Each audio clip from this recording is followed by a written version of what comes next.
drawing, very few of the officers on the Odom case knew exactly what Lady Bird Odom looked like.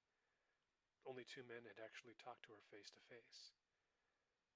One of those men looked at this drawing long enough to formulate the theory that the face on the canvas was Lady Bird's. There was more, though. If one looked closely enough into the hair of the woman in the sketch, letters of the alphabet could be discerned, sloping from a point above the mutated right eye and continuing down toward the right ear. The letters appeared to spell out the words Newmarket Hill. Newmarket Hill is a local landmark that has some connection to a northern march during the Civil War. It's a sloping hillside of exposed stone on Route 13, east of the town of McHenry. On October 15th, the same day of Sechrist Elementary's autumn play, which involved the lower 3 grades and was put on for the parents in the afternoon, the state police went to Newmarket Hill to take a look around. They must have been acting on someone's intuition, or maybe on agreement that the events so far in the Odom case were too strange for anything to be discounted. They found something within an hour, under a patch of loose earth toward the top of the hill. Shallow digging revealed first an arm, then a torso, then the entire body of Stephen Odom. He had died of head injuries, more specifically of blows to the left of the scalp and one against the neck. The coroner determined he'd been dead for something like 2 weeks. The incident was in the newspapers for more than 3 months. It might have passed quickly into memory, but the body of evidence pointing toward Lady Bird Odom just got more and more ominous. There was no mention of the mysterious drawing in the newspaper. An hour after Stephen Odom's corpse was discovered, Lady Bird was called. There was no answer at her home, and she wasn't there when the police arrived at about 4 in the afternoon. She'd left a note on the kitchen table. Lady Bird Odom wrote that she was at the end of her emotional rope and had to leave the area. Calls to various hotels revealed that she had stayed the night at a Holiday Inn in Dorsey, 50 miles west, and had checked out early. It's been 18 years since Stephen Odom was murdered, and the police lost all traces of Lady Bird Odom after she checked out of the Dorsey Holiday Inn. She'd been a housewife for 9 years, but somehow she managed to elude the police like a professional criminal. One neighbor came forward nearly 6 months later with a claim that Lady Bird Odom had borrowed his car just after 10 o'clock on the night before Stephen was reported missing. Half a year went by before the neighbor discovered a large garden trowel tucked inside his spare tire compartment. Police deduced that this is what had been used to bury Stephen Odom. The actual murder weapon was most likely a baseball bat or something similar, but it was never found. The theory was that Lady Bird Odom had borrowed a neighbor's car to transport the body because she didn't know how to drive the standard shift of the truck that belonged to her husband. After Sechrist closed for good in January of 1978, the mandatory psychological exit interviews conducted with each and every child produced one interesting reference to the Stephen Odom case. A first grader named Lori Burke was asked how much she recalled about what had happened to the assistant principal.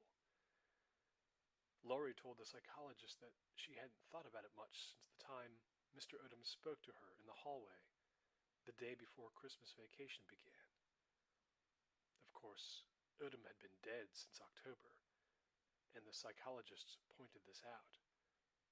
But Lori said no. She remembered coming into school 20 minutes late because she had dropped her gloves in the snow on the way and had to find them. She'd run inside the school terrified that she was going to be in a lot of trouble, and Odom had been in the empty hallway, putting a hand out to slow her down. She said he had been dressed in his usual suit and tie, and that Odom had not spoken much beyond telling her that the teacher wouldn't mind if she was late, that everything was going to be okay as long as she didn't lose her gloves. Then he had turned and disappeared down the hallway.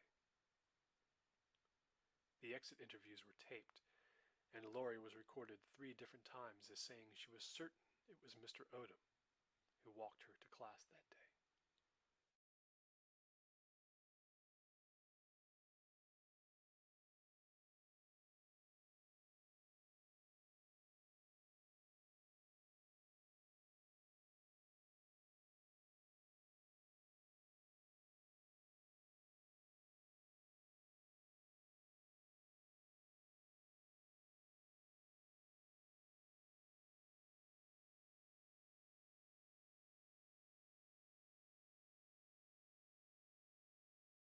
So I love to cook. We live in a very old house, 1928. We did this refinance, remodeled our kitchen. Now I have all the appliances that I need, more space.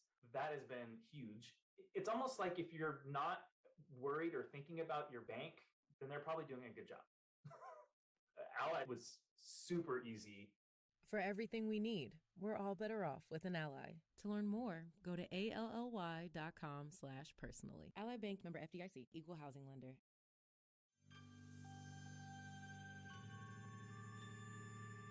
Cool Air by H.P. Lovecraft. Read by Mike Bennett.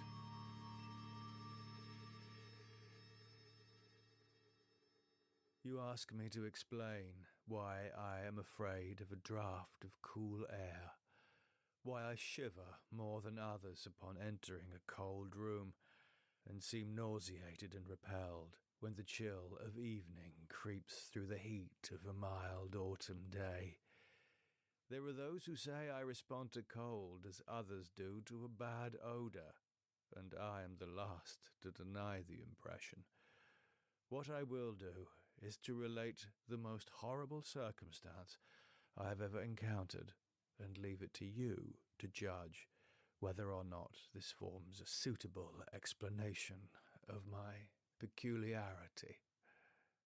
It is a mistake to fancy that horror is associated inextricably with darkness, silence, and solitude.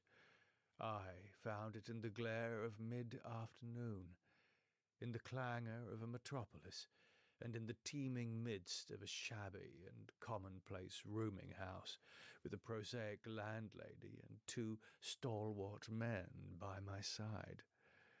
In the spring of 1923, I had secured some dreary and unprofitable magazine work in the city of New York, and being unable to pay any substantial rent,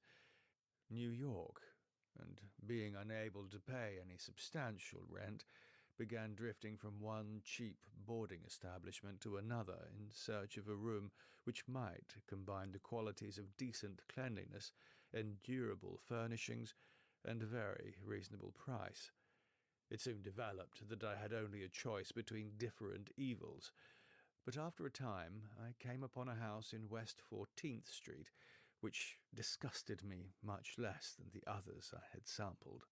The place was a 4-story mansion of brownstone, dating apparently from the late 40s, and fitted with woodwork and marble, whose stained and sullied splendour argued a descent from high levels of tasteful opulence.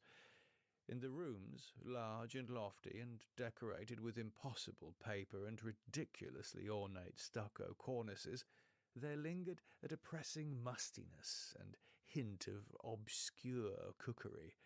But the floors were clean, the linen tolerably regular, and the hot water not too often cold or turned off, so that I came to regard it as at least a bearable place to hibernate till one might really live again.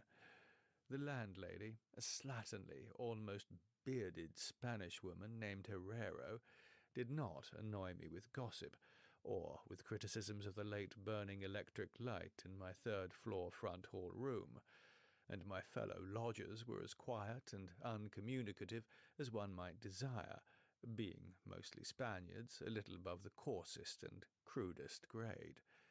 Only the din of streetcars in the thoroughfare below proved a serious annoyance. I had been there about 3 weeks when the first odd incident occurred. One evening at about 8, I heard a spattering on the floor, and became suddenly aware that I had been smelling the pungent odour of ammonia for some time. Looking about, I saw that the ceiling was wet and dripping, the soaking apparently proceeding from a corner on the side toward the street. Anxious to stop the matter at its source, I hastened to the basement to tell the landlady, and was assured by her that the trouble would quickly be set right.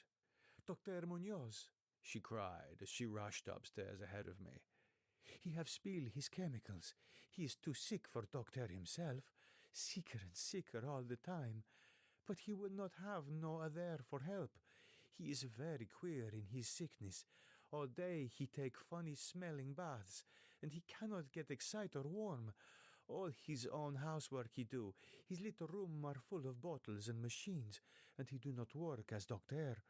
But he was great once. My father in Barcelona, he have hear of him. And only just now he fix the arm of the plumber that get hurt of sudden. He never go out, only on roof. And my boy Esteban, he bring him his food and laundry and medicines and chemicals. My God, the sal ammoniac that man use for keep him cool." Mrs. Herrero disappeared up the staircase to the 4th floor, and I returned to my room. The ammonia ceased to drip, and as I cleaned up what had spilled and opened the window for air, I heard the landlady's heavy footsteps above me. Dr. Munoz I had never heard, save for certain sounds of some gasoline-driven mechanism, since his step was soft and gentle. I wondered for a moment what the strange affliction of this man might be, and whether his obstinate refusal of outside aid were not the result of a rather baseless eccentricity. There is, I reflected tritely, an infinite deal of pathos in the state of an eminent person who has come down in the world. I might never have known Dr. Munoz had it not been for the heart attack that suddenly seized me one forenoon as I sat writing in my room. Physicians had told me of the danger of those spells, and I knew there was no time to be lost, so, remembering what the landlady had said about the invalid's help of the injured workman, I dragged myself upstairs and knocked feebly at the door above mine. My knock was answered in good English by a curious voice some distance to the right, asking my name and business, and, these things being stated, there came an opening of the door next to the one I had sought. A rush of cool air greeted me, and though the day was one of the hottest of late June, I shivered as I crossed the threshold into a large apartment whose rich and tasteful decoration surprised me in this nest of squalor and seediness. A folding couch now filled its diurnal role of sofa, and the mahogany furniture, sumptuous hangings, old paintings, and mellow bookshelves all bespoke a gentleman's study rather than a boarding-house bedroom. I now saw that the hall room above mine, the little room of bottles and machines which Mrs. Herrero had mentioned, was merely the laboratory of the doctor, and that his main living quarters lay in the spacious adjoining room, whose convenient alcoves and large contiguous bathroom permitted him to hide all dressers and obtrusive utilitarian devices. Dr. Munoz, most certainly, was a man of birth, cultivation, and discrimination.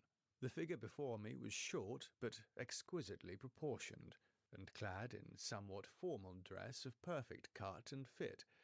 A high-bred face of masterful, though not arrogant expression, was adorned by a short, iron-grey, full beard, and an old-fashioned pince-nez shielded the full, dark eyes and surmounted an aquiline nose, which gave a Moorish touch to a physiognomy otherwise dominantly Celtibrarian. Thick, well-trimmed hair that argued the punctual calls of a barber was parted gracefully above a high forehead, and the whole picture was one of striking intelligence and superior blood and breeding. Nevertheless, as I saw Dr. Munoz in that blast of cool air, I felt a repugnance which nothing in his aspect could justify. Only his lividly inclined complexion and coldness of touch could have afforded a physical basis for this feeling, and even these things should have been excusable, considering the man's known invalidism. It might, too, have been the singular cold that alienated me, for such chilliness was abnormal on so hot a day, and the abnormal always excites aversion, distrust, and fear. But repugnance was soon forgotten in admiration, for the strange physician's extreme skill at once became manifest, despite the ice-coldness and shakiness of his bloodless-looking hands. He clearly understood my needs at a glance, and ministered to them with a master's deftness, the while reassuring me in a finely modulated, though oddly hollow and timbreless voice, that he was the bitterest of sworn enemies to death, and had sunk his fortune and lost all his friends in a lifetime of bizarre experiment devoted to its bafflement and extirpation. Something of the benevolent fanatic seemed to reside in him, and he rambled on almost garrulously as he sounded my chest and mixed a suitable draught of drugs fetched from the smaller laboratory room. Evidently he found the society of a well-born man a rare novelty in this dingy environment, and was moved to unaccustomed speech as memories of better days surged over him. His voice, if queer, was at least soothing, and I could not even perceive that he breathed as the fluent sentences rolled urbanely out. He sought to distract my mind from my own seizure by speaking of his theories and experiments, and I remember his tactfully consoling me about my weak heart by insisting that will and self-consciousness are stronger than organic life itself, so that if a bodily frame be but originally healthy and carefully preserved, it may, through a scientific enhancement of these qualities, retain a kind of nervous animation, despite the most serious impairments, defects, or even absences in the battery of specific organs. He might, he half-jestingly said, some day teach me to live, or at least to possess some kind of conscious existence, without any heart at all. For his part, he was afflicted with a complication of maladies requiring a very exact regimen, which included constant cold. Any marked rise in temperature might, if prolonged, affect him fatally, and the frigidity of his habitation, some 55 or 56 degrees Fahrenheit, was maintained by an absorption system of ammonia cooling, the gasoline engine of whose pumps I had often heard in my own room below. Relieved of my seizure in a marvellously short while, I left the shivery place a disciple and devotee of the gifted recluse. After that I paid him frequent overcoated calls, listening while he told of secret researches and almost ghastly results, and trembling a bit when I examined the unconventional and astonishingly ancient volumes on his shelf. I was eventually, I may add, almost cured of my disease for all time by his skilful ministrations. It seems that he did not scorn the incantations of the medievalists, since he believed these cryptic formulae to contain rare physiological stimuli which might conceivably have singular effects on the substance of a nervous system from which organic pulsations had fled.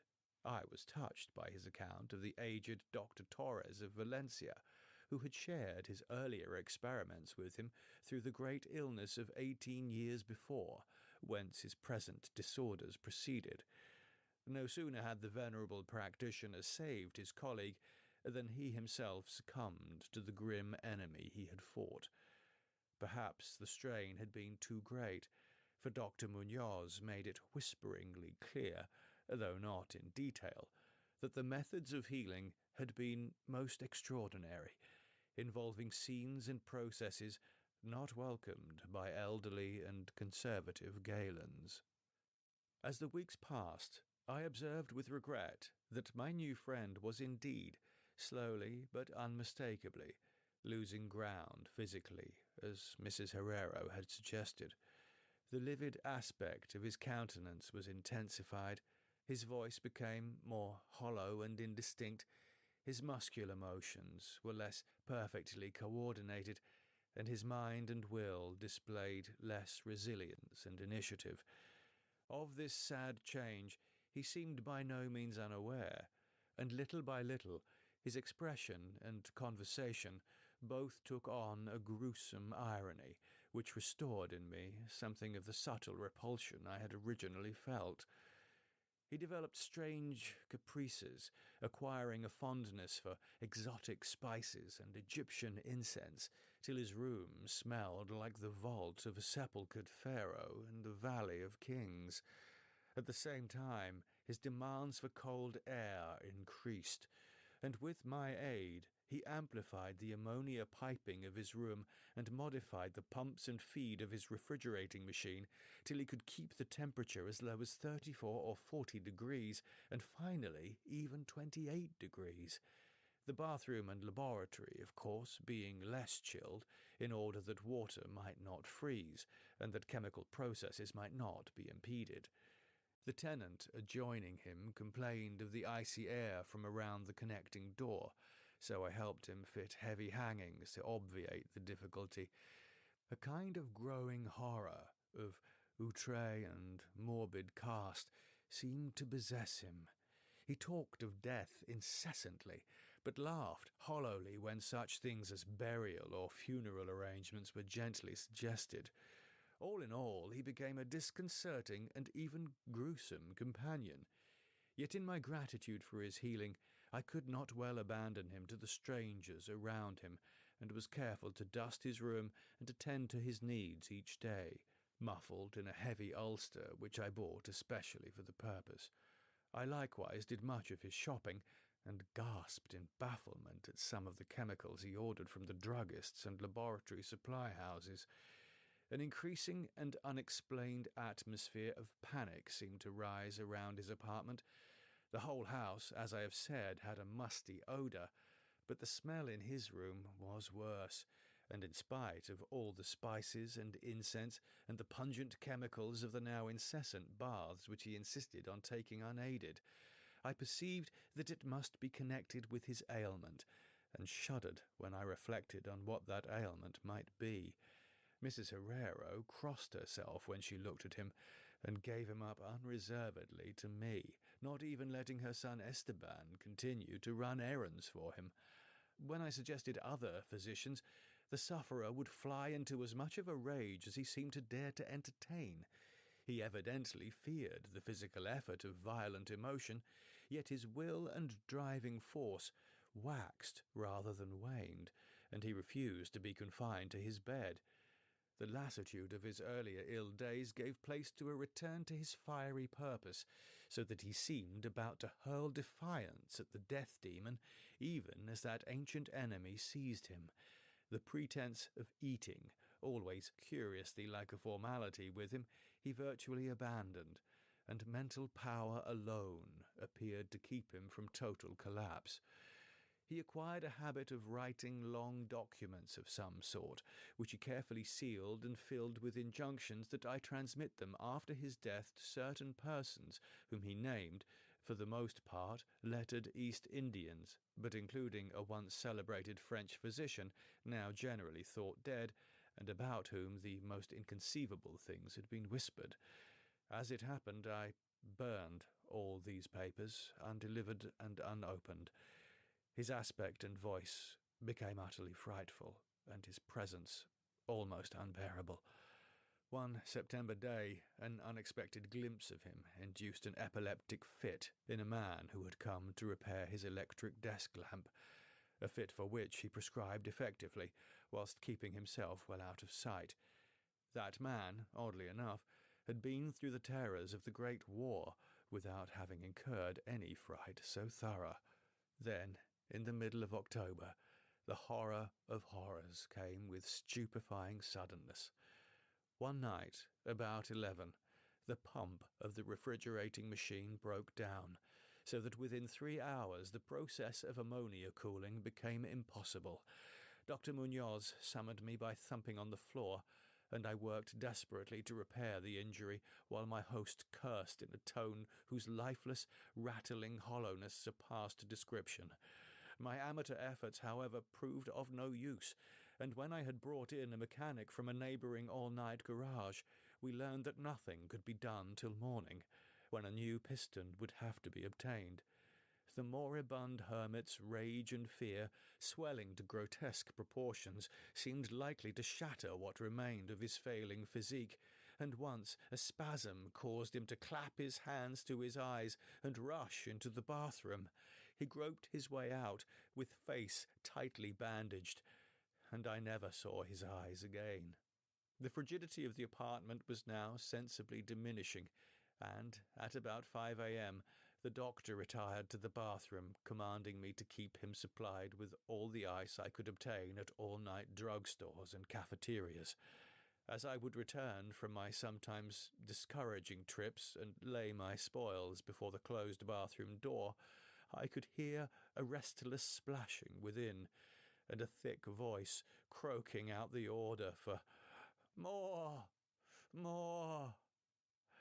At length a warm day broke, and the shops opened one by one. I asked Esteban either to help with the ice fetching whilst I obtained the pump piston, or to order the piston while I continued with the ice, but instructed by his mother, he absolutely refused. Finally, I hired a seedy-looking loafer whom I encountered on the corner of 8th Avenue to keep the patient supplied with ice from a little shop where I introduced him, and applied myself diligently to the task of finding a pump piston and engaging workmen competent to install it. The task seemed interminable, and I raged almost as violently as the hermit when I saw the hours slipping by in a breathless, foodless round of vain telephoning and a hectic quest from place to place, hither and thither by subway and surface car. About noon I encountered a suitable supply house far downtown, and at approximately 1:30 p.m. arrived at my boarding place with the necessary paraphernalia and 2 sturdy and intelligent mechanics. I had done all I could, and I hoped I was in time. Black terror, however, had preceded me.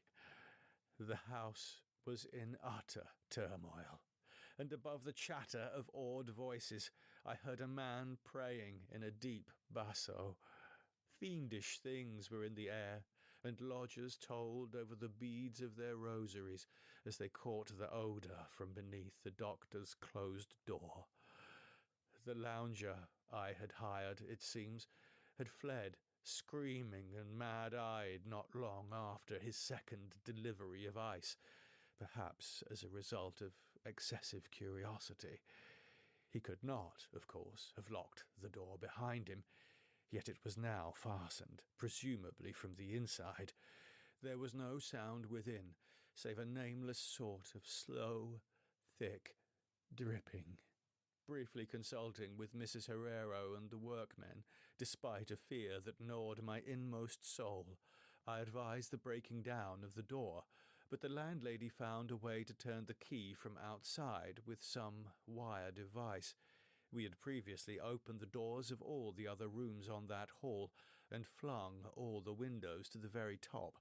Now, noses protected by handkerchiefs, we tremblingly invaded the accursed south room, which blazed with the warm sun of early afternoon.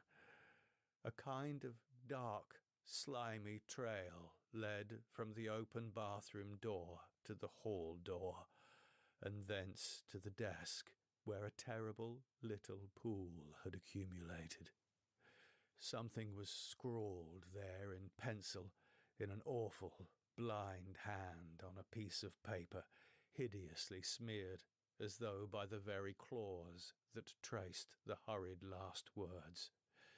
Then the trail led to the couch, and ended unutterably. What was, or had been, on the couch, I cannot and dare not say here. But this is what I shiveringly puzzled out on the stickily smeared paper before I drew a match and burned it to a crisp.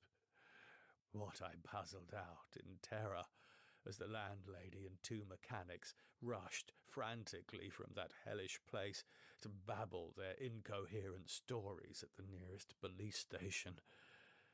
The nauseous words seemed well nigh incredible in that yellow sunlight, with the clatter of cars and motor trucks ascending clamorously from crowded 14th Street. Yet I confess that I believed them then. Whether I believe them now, I honestly do not know. There are things about which it is better not to speculate, and all that I can say is that I hate the smell of ammonia and grow faint at a draught of unusually cool air. The end, ran that noisome scrawl, is here. No more ice. The man looked and ran away, warmer every minute, and the tissues can't last. I fancy you know what I said about the will and the nerves and the preserved body after the organs ceased to work. It was good theory, but couldn't keep up indefinitely. There was a gradual deterioration I had not foreseen. Dr. Torres knew, but the shock killed him. He couldn't stand what he had to do. He had to get me in a strange, dark place when he minded my letter and nursed me back, and the organs never would work again. It had to be done my way, artificial preservation. For you see, I died that time 18 years ago.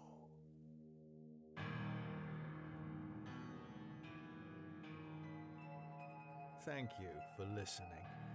The music on the podcast was by The Laughing End. Follow on Twitter at The Laughing End. And you can follow me on Twitter at The Mike Bennett. For more of my podcast audiobook recordings, including the multi-award-winning Underwood and Flinch saga, please visit my website, mikebennetauthor.com. But from me, for now, until we meet again in this podcast vault of H.P. Lovecraft, farewell.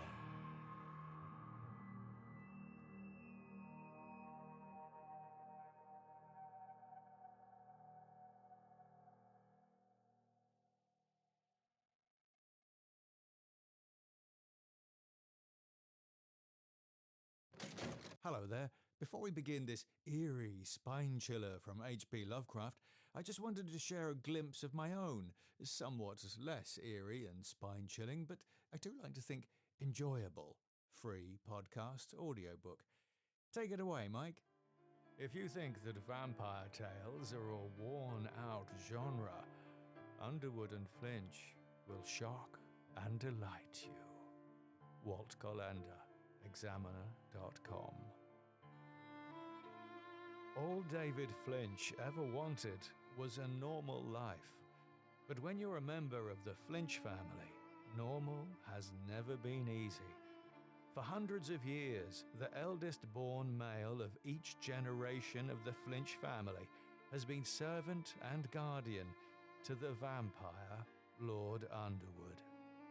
While the Flinches have changed through the generations, Underwood has remained eternal. David had hoped to be spared the horror of serving his family's lord and master, but when he is summoned to the Flinch home in Spain by his dying older brother, he knows his luck has run out. After 50 years of slumber, Underwood is to be resurrected from the grave in a ritual of human sacrifice, and David, by right of succession, is to be his resurrector. But there is another Flinch, one who craves the role of guardian to the vampire, David's sister, Lydia. It's a job she means to have, even if it means making David's the first blood shed in this new age of Underwood and Flinch. Search for it now using your podcast app or go to underwoodandflinch.com for links. Thank you. And now, our feature presentation.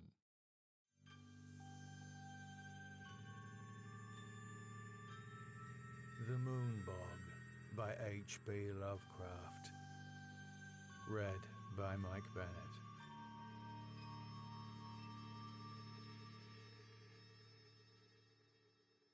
Somewhere, to what remote and fearsome region I know not, Dennis Barry has gone.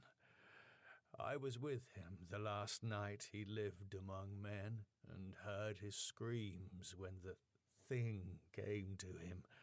But all the peasants and police in County Meath could never find him, or the others, though they searched long and far. And now I shudder when I hear the frogs piping in swamps, or see the moon in lonely places. I had known Dennis Barry well in America, where he had grown rich, and had congratulated him when he bought back the old castle by the bog at sleepy Kildare. It was from Kildare that his father had come, and it was there that he wished to enjoy his wealth among ancestral scenes. Men of his blood had once ruled over Kildare and built and dwelt in the castle, but those days were very remote, so that for generations the castle had been empty and decaying. After he went to Ireland, Barry wrote me often and told me how, under his care, the grey castle was rising tower by tower to its ancient splendour, how the ivy was climbing slowly over the restored walls as it had climbed so many centuries ago, and how the peasants blessed him for bringing back the old days with his gold from over the sea. But in time there came troubles, and the peasants ceased to bless him and fled away as if from a doom. And then he sent a letter and asked me to visit him, for he was lonely in the castle with no one to speak to save the new servants and labourers he had brought from the north. The bog was the cause of all these troubles, as Barry told me the night I came to the castle. I had reached Kildare in the summer sunset, as the gold of the sky lighted the green of the hills and groves, and the blue of the bog, where, on a far islet, a strange olden ruin glistened spectrally. That sunset was very beautiful, but the peasants at Ballylough had warned me against it, and said that Kildare had become accursed, so that I almost shuddered to see the high turrets of the castle gilded with fire. Barry's motor had met me at the Ballylough station, for Kildare is off the railway. The villagers had shunned the car and the driver from the north, but had whispered to me with pale faces when they saw I was going to Kildare, and that night, after our reunion, Barry told me why. The peasants had gone from Kildare because Dennis Barry was to drain the great bog. For all his love of Ireland, America had not left him untouched, and he hated the beautiful wasted space where peat might be cut and land opened up. The legends and superstitions of Kildare did not move him, and he laughed when the peasants first refused to help, and then cursed him and went away to Ballylough with their few belongings as they saw his determination. In their place he sent for labourers from the north, and when the servants left, he replaced them likewise. But it was lonely among strangers, so Barry had asked me to come. When I heard the fears which had driven the people from Kildare, I laughed as loudly as my friend had laughed, for these fears were of the vaguest, wildest, and most absurd character. They had to do with some preposterous legend of the bog, and of a grim guardian spirit that dwelt in the strange olden ruin on the far islet I had seen in the sunset. There were tales of dancing lights in the dark of the moon, and of chill winds when the night was warm. of wraiths in white hovering over the waters, and of an imagined city of stone deep down below the swampy surface. But foremost among the weird fancies, and alone in its absolute unanimity, was that of the curse awaiting him who should dare to touch or drain the vast reddish morass. But foremost among the weird fancies, and alone in its absolute unanimity, was that of the curse awaiting him who should dare to touch or drain the vast reddish morass. There were secrets, said the peasants, which must not be uncovered, secrets that had lain hidden since the plague came to the children of Partholan in the fabulous years beyond history. In the Book of Invaders, it is told that these sons of the Greeks were all buried at Tala, but old men in Kildare said that one city was overlooked, save by its patron moon goddess, so that only the wooded hills buried it when the men of Nemed swept down from Scythia in their 30 ships. Such were the idle tales which had made the villagers leave Kildare, and when I heard them, I did not wonder that Dennis Barry had refused to listen. He had, however, a great interest in antiquities, and proposed to explore the bog thoroughly when it was drained. The white ruins on the islet he had often visited, but though their age was plainly great and their contour very little like that of most ruins in Ireland, they were too dilapidated to tell the days of their glory. Now the work of drainage was ready to begin, and the labourers from the north were soon to strip the forbidden bog of its green moss and red heather, and kill the tiny shell-paved streamlets and quiet blue pools fringed with rushes. After Barry had told me these things, I was very drowsy, for the travels of the day had been wearying, and my host had talked late into the night. A manservant showed me to my room, which was in a remote tower overlooking the village and the plain at the edge of the bog, and the bog itself, so that I could see from my windows in the moonlight the silent roofs from which the peasants had fled, and which now sheltered the labourers from the north, and, too, the parish church with its antique spire, and far out across the brooding bog, the remote olden ruin on the islet, gleaming, white and spectral. Just as I dropped off to sleep, I fancied I heard sounds from the distance, sounds that were wild and half musical, and stirred me with a weird excitement which coloured my dreams. But when I awakened next morning, I felt it had all been a dream, for the visions I had seen were more wonderful than any sound of wild pipes in the night.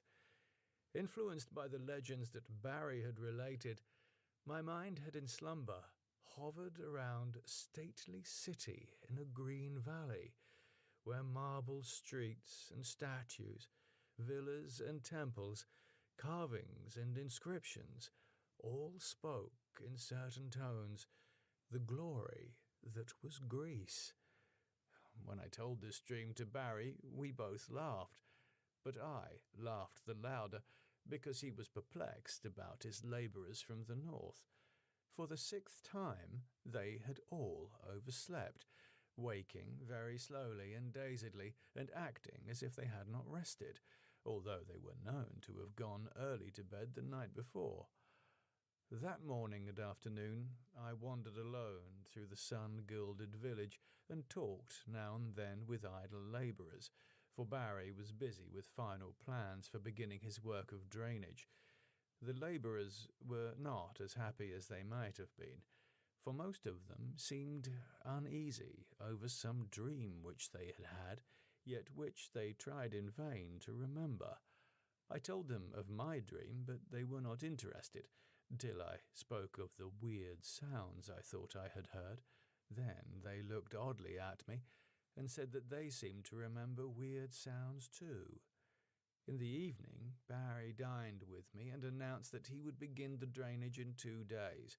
I was glad, For although I disliked to see the moss and the heather and the little streams and lakes depart, I had a growing wish to discern the ancient secrets the deep matted peat might hide. And that night my dreams of piping flutes and marble peristyles came to a sudden and disquieting end. For upon the city in the valley I saw a pestilence descend, and then a frightful avalanche of wooded slopes that covered the dead bodies in the streets and left unburied only the temple of Artemis on the high peak, where the aged moon priestess, Cleis, lay cold and silent, with a crown of ivory on her silver head. I have said that I awaked suddenly and in alarm. For some time I could not tell whether I was waking or sleeping, for the sound of flutes still rang shrilly in my ears. But when I saw on the floor the icy moonbeams and the outlines of a latticed Gothic window, I decided I must be awake, and in the castle of Kildare. Then I heard a clock from some remote landing far below strike the hour of 2, and I knew I was awake. Yet still there came that monotonous piping from afar, wild, weird airs that made me think of some dance of fauns on distant Main Alice. It would not let me sleep, and in impatience I sprang up and paced the floor. Only by chance did I go to the north window and look out upon the silent village and the plain at the edge of the bog. I had no wish to gaze abroad, for I wanted to sleep, but the flutes tormented me, and I had to do or see something. How could I have suspected the thing I was to behold?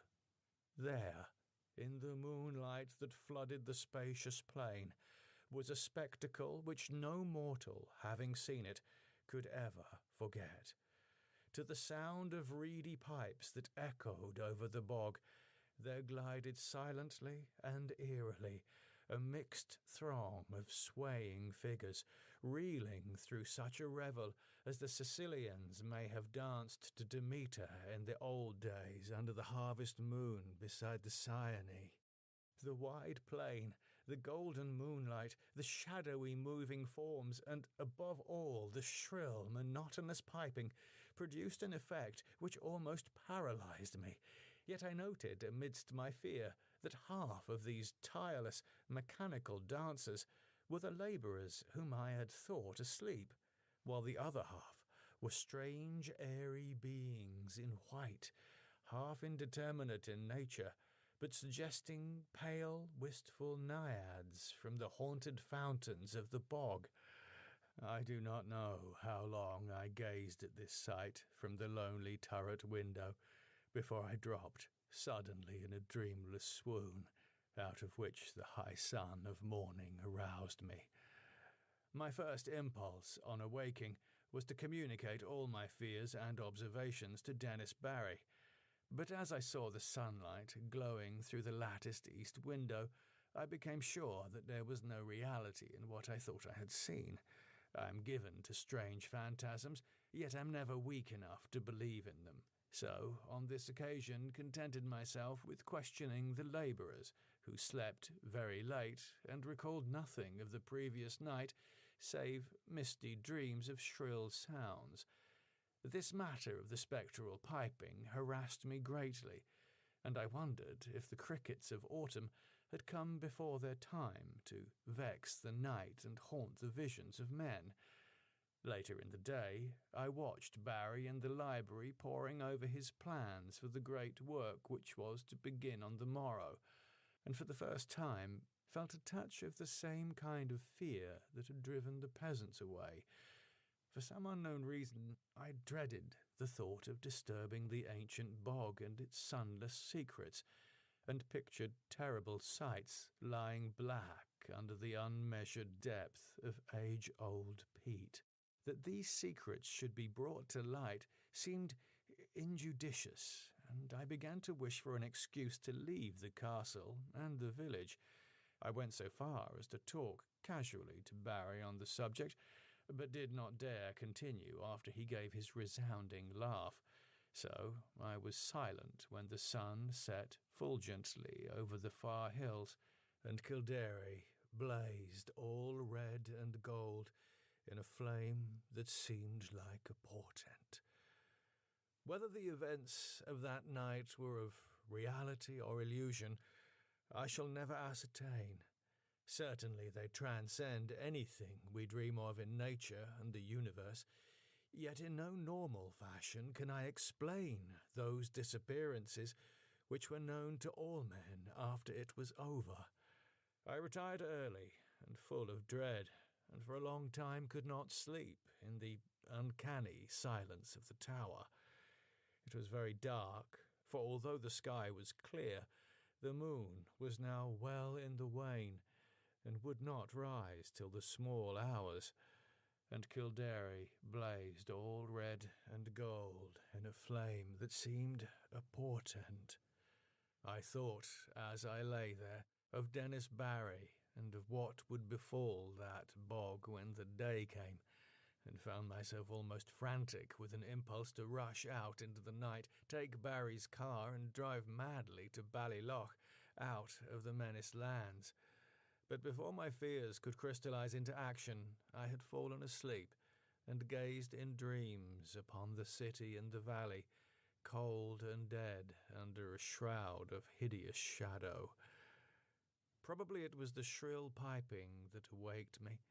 Yet that piping was not what I noticed first when I opened my eyes. I was lying with my back to the east window, overlooking the bog where the waning moon would rise, and therefore expected to see light cast on the opposite wall before me. But I had not looked for such a sight as now appeared. Light indeed glowed on the panels ahead, but it was not any light that the moon gives. Terrible and piercing was the shaft of ruddy refulgence that now streamed through the Gothic window, and the whole chamber was brilliant with a splendour intense and unearthly. My immediate actions were peculiar for such a situation, but it is only in tales that a man does the dramatic and foreseen thing. Instead of looking out across the bog toward the source of the new light, I kept my eyes from the window in panic fear, and clumsily drew on my clothing with some dazed idea of escape. I remember seizing my revolver and hat, but before it was over I had lost them both without firing the one or donning the other. After a time, the fascination of the red radiance overcame my fright, and I crept to the east window and looked out whilst the maddening, incessant piping whined and reverberated through the castle and over all the village. Over the bog was a deluge of flaring light, scarlet and sinister, and pouring from the strange olden ruin on the far islet. The aspect of that ruin I cannot describe. I must have been mad, for it seemed to rise majestic and undecayed, splendid and column-cinctured, the flame reflecting marble of its entablature piercing the sky like the apex of a temple on a mountain-top. Flutes shrieked and drums began to beat, and as I watched in awe and terror, I thought I saw dark, saltant forms silhouetted grotesquely against the vision of marble and effulgence.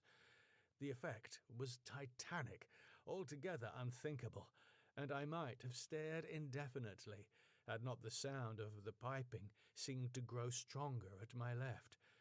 Trembling, with a terror oddly mixed with ecstasy, I crossed the circular room to the north window, from which I could see the village and the plain at the edge of the bog. There my eyes dilated again with a wild wonder, as great as if I had not just turned from a scene beyond the pale of nature.